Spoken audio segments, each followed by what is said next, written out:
Hey everybody, this is Chris from the Bike Hub, my friend Josh over here, and my newest friend, Mr. Alex Anderson.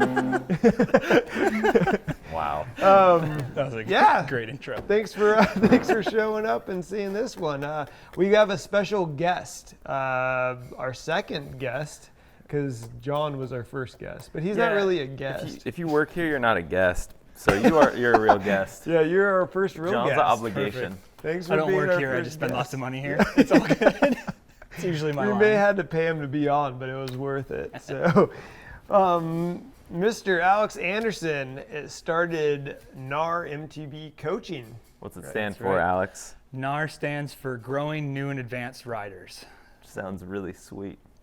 Yeah, I mean, it's been a sweet little project for me to kind of get going, and I'm excited to see where it goes in the future. So you talked about this with me, I don't know, it was about a year ago, and you kind of really started knocking things out and getting it up and running. And so, I mean, really that end of the summer, things were rolling. You had, actually before that, because you had that trip that you did some coaching on that trip and stuff, so. Yeah, so I officially started the business in August, and then did a road trip back to Minnesota, which is where I'm from, and then did a little bit of coaching kind of all through Minnesota, Montana, kind of through a whole road trip. And then now that I've been back, I've done a few things here in town as well.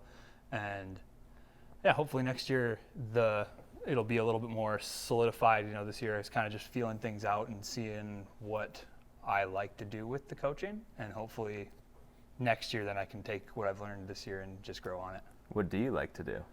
Oh, well, I really liked coaching cornering. Well, but before we go there, though, we got to wind up here. Hold on, we got hold to on. get back. We got to figure, I need to know more history about this guy. Wait 1 second. Okay, what do you got? Nothing. We can go ahead. just for dramatic Yeah, effect. we well, needed tell to us, wait. how do you even start riding, racing? Where are you from? Give us the history, give us the background. Yeah, so I'm originally from Minnesota. Grew up in northern Minnesota, small town. No bike trails to be known, and my family was kind of the weird family that liked bikes. We were the family that was like, they're the weird bike family. And so growing up, we raced BMX. I raced first through third grade, made it in kind of the expert category, and even went down to like nationals in Oklahoma and stuff. And then the rest of the family kind of fell out. I probably would have kept racing, but I really liked the community aspect of it. And since my brother and sister and like we had family friends that would go with us, and they all stopped, so I stopped racing BMX. We got into doing road rides, so we'd do like kind of similar to like the Midnight Century or those types of rides as a family, and that was really fun. Then I got into cross-country mountain biking, and I just ride like four-wheeler trails in the ditches. Be like this weird kid going through the ditches, just on four-wheeler trails on my little like Trek 6300 hard Just trail. riding whatever dirt was around. Yeah, anything that was dirt, it would ride it. And then, That's awesome. Pavement's lava. Yep, convinced my parents to like drive me to a couple cross-country races. I'd race like in the expert category and just get just creamed. Like Why'd you pick expert right away? Because then I could ride more trails. Because like the beginner course would just be like one little tiny loop, and it was like the green trails. And I was like, no, I want to ride the other trails. And so I take the expert trails and be like, what? And I finished like an hour behind everybody else. Just was like not even close. So when I was a kid, I just did everything that you could do at a race, because we had cross country, downhill, slalom.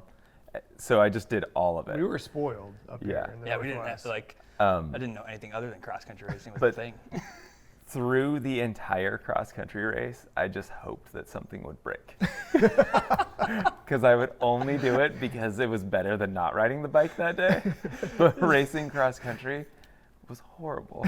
I just wanted my chain to break all the time, which happened with 8-speed Shimano chains. So. That's awesome. I would be like, there'd be a teeter-totter somewhere on the course, and everyone was riding around it, and I'd be like the 14-year-old kid riding the teeter-totter, and just like, yeah, teeter-totter, and not anywhere close to All being knowing on you, pace. like I'm sure that's exactly what you That wouldn't said change and if we sounded rode like. today. Yeah. You'd still be on the teeter-totter. And then, so then I went to college in Michigan, Upper Michigan, so Michigan Tech. And that's where I kind of got introduced to, I bought my first full suspension mountain bike. It was a Scott Spark 60. Broke the frame on that and some linkage bolts and stuff like that, as you'd imagine. Yeah, I can imagine. Is this early 2000s? So no, remember I'm only 27. I'm really old. This is like 2010, Yeah, 12. so they fixed the something bolt like that. problem, and he's still breaking. What is this, like 2012? Well, yeah, I think I broke the frame the first time. It would have been either 11 or 12. Okay. Yeah. Yeah, so And then decided I should probably buy a beefier bike. So I went on eBay and I bought a Kona Stinky, thinking that you could pedal it because it didn't have dual crown forks. That was a rough choice. It's like, oh, yeah, you'll be able to pedal it, it'll be fine. You can. But it probably didn't break. It didn't. No. Well, a lot of spokes broke. Yeah. I broke so many spokes. How old was the Stinky? Um, Since you bought it on eBay, it must have been used. it was very used. Of course it was. Said Garbanzo. on the Yeah, side. it was a. It was a I Whistler think I bike. bought it for like $800 or something. That was a good deal. And yeah, it was, I mean, I didn't know any better. I hardly knew what like anything other than a Trek bike was. Let's be honest though, the Kona Stinky was the gateway Oh yeah. for a lot of people. Back in the day, remember how many Stinkies we sold? Oh, so many Kona So Stinkies. many.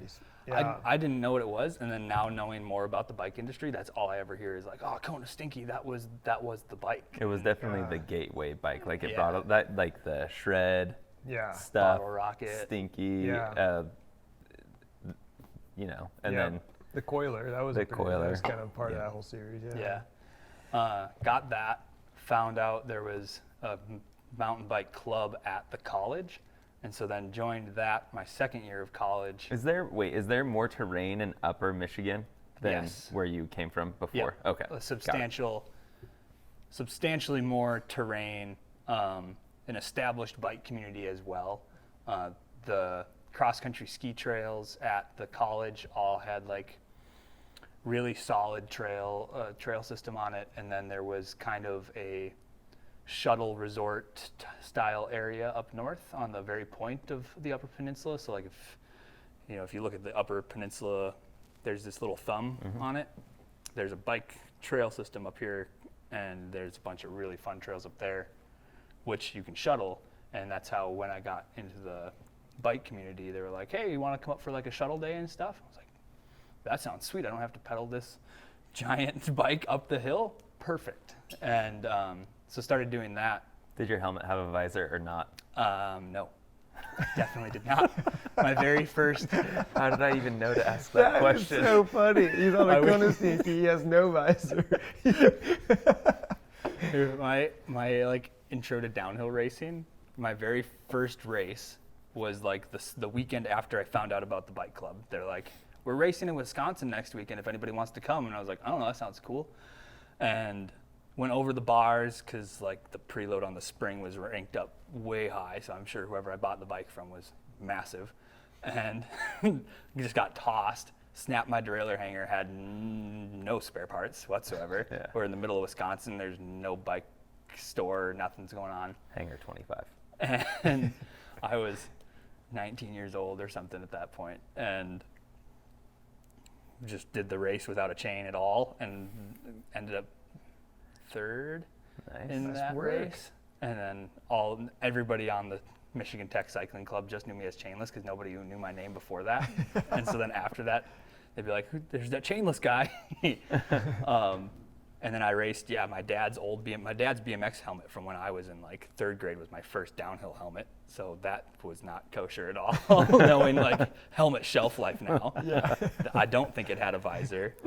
I duct tape moto knee pads to my legs. I With had duct like tape? with duct tape, full on duct tape, just like wrapped it around my legs. Do you have a picture And you then- can produce later for Oh, everybody? yeah. Okay. Yeah. We're We- gonna want to see this.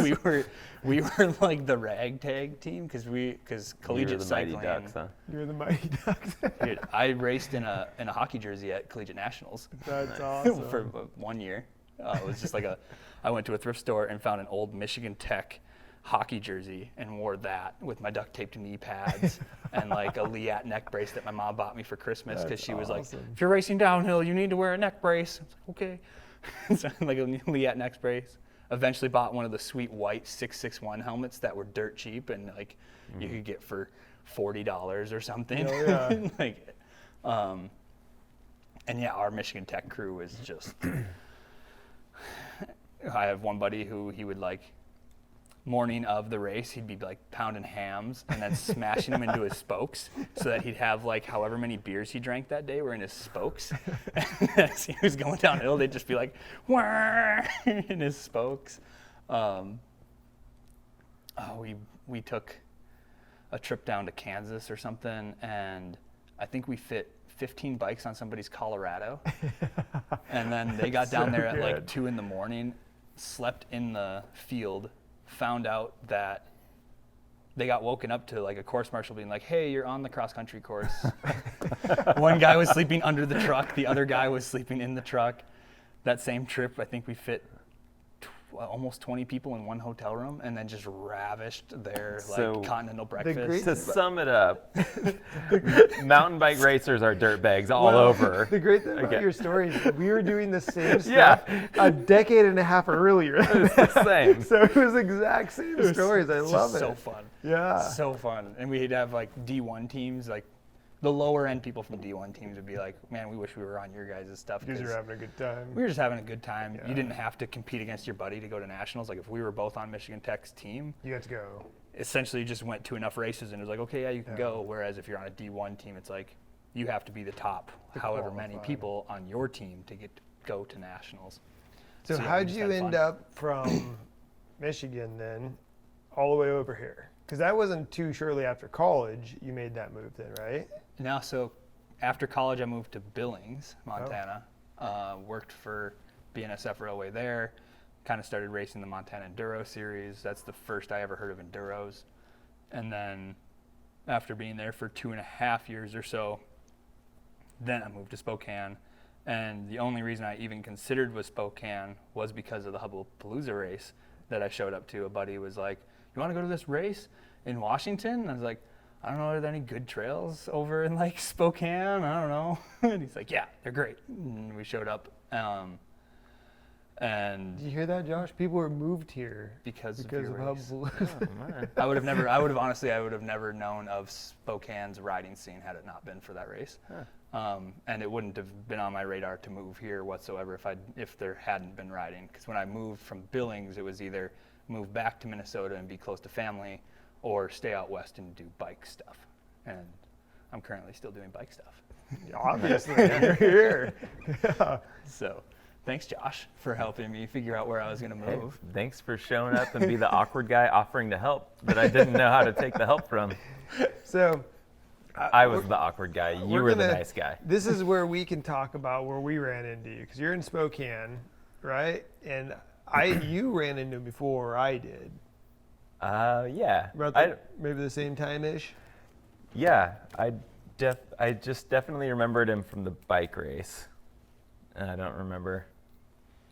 He just was around after that. You were, He just was there. our first interactions are Mount Spokane, I don't know, 3 or 4 I years ago. I And you definitely were ran wearing into him before you. a prison suit. It was like the full pull maybe that day, which if you don't know the full pull, it's you race from the very top of Mount Spokane all the way down to Bear Creek. It's a really, really long race. You're racing Category 1.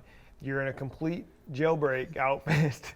Why did you decide It to was wear that? It was either Halloween the day before or the day It afterwards. was close to Halloween. It was really close to Halloween, and then one of the other guys who was there was A taco? I think. No, I was a taco at Hubblepalooza one year. Oh, okay. But one of the other guys in my group was supposed to be. We had gone to like the Halloween store that day. I bought the jail suit, and then he bought like a sheriff's outfit, and he was supposed to race in like a sheriff's outfit. But then he either his bike broke or he got really sick. I don't know. But there was supposed to be like a cop and robber kind of thing going on. Was like supposed to be our little game. And That's cute. I am usually really cute. What I remember though is first meeting you, I was like, this guy is obviously having a great time racing bikes. He's dressed up when no one asked him to dress up. And you're just stoked. You're happy. You're offering help. Your energy was always high. It was one of the things I was like, this guy is just fun. Like he's a good time. You did a great job. You raced really hard. like I said, you're a category 1 racer at that point. And next thing I know, I just kind of started recognizing you at more of the races and kind of following you. And I saw your results just get better and better and better. And then I don't know where we kind of intercepted, where the training kind of came in and all that. I think we just reached out. We were like, hey, we're going to do this. I think I had talked to you and you said you've been going to the gym. And then I was like, we're going to do this thing. And then you were just there doing 2 training programs at once. Yeah, that's right. At that moment, yep. So That we was kind of, I guess the long story short is we watched you progress really, really fast as an athlete, like really fast. Like you came from like a mid-pack expert to this last race really dominating our local scene and doing pretty well at some of the big races around the U.S. And so it was, that doesn't happen very often to see someone do that. I mean, and let's be honest, you put a lot of time and energy. I mean, physical training, technical training. You worked with all kinds of coaches. You became a coach in that period. So I want to give you a big props for just doing that. And I know how much energy and time that takes and commitment that is. So that's why we really like this guy. He's not just a nice, happy guy that dresses up all the time, but really puts in the hard work for that. And I know when you talked to me about the coaching thing and said, hey, this is what I'm thinking of doing, I was excited the fact because I know I've been in the gym with you. I've been on the trails with you. I don't see a lot of people put that time and energy into it like you did, right? And I knew that when you were going to do the coaching, that you were going to be as committed to that on there. And I think the early success you've had shows just with the energy you've put and the work ethic that you have for it. And so that's kind of what I see. So yeah, when you walked into the shop that day with those posters, I definitely reached out to everyone at all the shops and I was like, if people ask about coaching or anything to do with a trail, needing information, guide service, whatever, send them to Alex. At least like give him the opportunity to do that because he's going to do it. He's going to pick up the phone and he's going to take that person where they want to go. So thanks. I appreciate it. No, it was, partnering with you guys has been, just great for me also to have like your guys' community of your bike shops, the 3 locations. Each of them has their own personality, but they're all just like such great personalities of each shop. And I think that's what that's why I gravitated towards you guys when I moved into town, was that kind of like you said, I put out an energy, you guys also put out an energy, and like your guys are at the races, you're promoting races, and racing's what I like to do. So then I want to come to the shop that's putting back into the community. Mm-hmm. And I appreciate that then you guys are trying to help me out when I'm a part of the community now. Dude, as long as you don't run cross-country wheels on your downhill bike anymore, we'll be here for you. We won't even go there. This is a big guy who's incredibly strong. He has to have the proper wheels. We'll go into that. But still amazed those never blew up. Yeah, those are actually incredible. How did coaching? Why coaching? What drew you to want to like get people on bikes and want just get excited about showing your skill set and having people have a good time? What was it? It's a mixture of things. So I coached snowboarding in college and kind of got a little bit of that experience and kind of knew what that was like. And then when I saw Evergreen had volunteer coaching, I really wanted to figure out a way to kind of give back to Evergreen, knowing that they put in so much time and effort and money to then try to get us trail access. I was like, I want to be able to help be a part of that. Do you get like some secondhand joy as well, watching somebody succeed and like conquer? Yeah. Like figure something out or conquer a fear? Yep. So then once I got trained in as a coach and like really got to start coaching, it was like, being able to be a part of somebody else's success is so rewarding for yourself. Especially once you kind of get to that really high level of rider. Once you can't really get that same high of completing something unless you're like pushing yourself to crashing this is going to send me to the hospital kind of thing. Whereas a beginner can get that same kind of high that you got just by rolling over a rock that now at our level we don't even think about as even being a feature on the trail, but these people just get excited about that alone. Yeah. Which is awesome. Oh. And do you guys remember what it felt like to mountain bike to downhill, because you probably don't, but it hurts. Because I've heard people say it, like we'll ride with new people and there's other challenges we don't even think about, like physical challenges too. Just standing up for the amount of time like the full pull would take, that doesn't happen without a lot of practice. Yeah.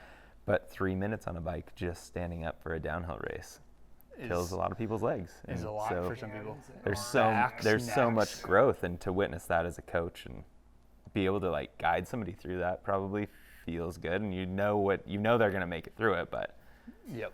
you can recognize those like pain points. And then you stuff. get to be excited for them. You get to like,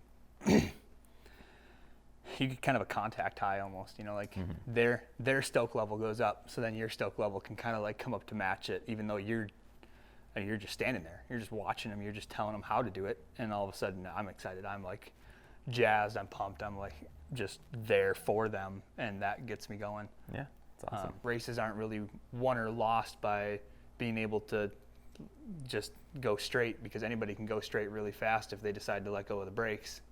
It's who can hit that corner at that bottom of that hill fastest. And so I think that for me, that's the skill that I think is the most fun to teach, because if you can hit that corner well, now you're set up to hit that jumper. Even You can for, like, carry a the speed. beginner rider though, like just the natural ability to like don't turn with their handlebars and really start learning to lean, like just the small stuff, like you see that, right? Like Oh yeah, everyone needs to learn how to corner better, no matter Everyone. what level you're at. I just last weekend had a group of 6 guys who had, a few of them were like, yeah, we started riding together back in '92, and I really was like, well, I wasn't born until '93. But they'd been riding for so long, and some of them just very definitely had those kind of bad habits that they grew up with, and being able to be like, no, like this is the way that's going to make you faster, safer out on the trail. And I like then kind of giving them as much the tools as anything. Like I don't just want them to only be able to learn from me. I want them to be able to help each other out once they're done. And I got a message from them afterwards saying like, hey, we went from a group ride afterwards, and we were all just like able to see things in our own riding that we had never seen before, and we were also able to kind of see things in each other's riding that we would have never thought of before. And I think that's super cool that then they get to go out and do that, having come from riding for a long time, longer than I've been alive. Yeah. And then just now kind of being able to figure that out is, for them, I sure is super cool, and I really like bringing Think that. of how it would feel if you did the same thing for so long, and then something opens your eyes to a little bit different way to do it, and then that just like it's a domino effect for everything. You're going to start looking at each corner different, and then when can I let off the brakes, and what tire actually makes me faster so I can do those corners better, right? Yeah. Like when I first learned to corner, it was just like it was kind of like a, whoa, I never realized that this is what I was doing wrong, and this is why I struggle with corners so bad. And it's so much fun learning this stuff. Learning's fun. Well, Alex, this was you have an awesome story and history coming. I'm glad you landed in Spokane. Me too. Yeah. Thanks for Yeah, bringing me we're here. definitely, like, you've been great to have here. Yeah, Just and so you know. I know with what you have with the coaching is going to bring so much great stuff to our biking community, and that's really what we're looking for. We want great people to push this and make Spokane what it is a great cycling community. And where do we find you? What if I want to get some coaching? I just have one last thing to add. All of what you're doing, even if it seems small right now, will affect all of those other people later on, which is the best part. And it will affect somebody else because of it. So anytime that anybody decides to like dedicate what they've got and the time they've gotten to something they love, it influences so much more. And so The passion. yeah, good job. Yeah. Good job Thanks, man. giving a little more. Thank you. Sweet. And how do we find you? What if I want you to teach me how to corner? Yeah, so if you want to find me, you can look me up on Facebook at GNAAR MTB Coaching. 2 A's? 2 A's, yep, Growing New and Advanced Riders. So 2 A's on the GNAAR. Find it on Facebook, Instagram. Should have a website here soon. And yeah, look for either events on the Facebook page, or just shoot me a message, give me a phone call. My number's on there, my email address. and we can set something up, whether it be a group or an individual. I'd be happy to work with anybody. Sweet. And if you have troubles there, just call one of the bike shops and we can send you over his contact information. Everyone knows who Alex is. We'll get you dialed in. Yeah. They'll figure it out. Thanks again for tuning in. Listen to all this crazy stuff we're talking about with our community of biking. And we've got some fun people coming on. We've got some other guests. Other guests will actually want to come and sit with us. We're offering them drinks, money, whatever it takes for them to sit down with us. I don't care. But thanks again. Cheers. Cheers. Cheers, boys. Thanks, everybody. See you next time.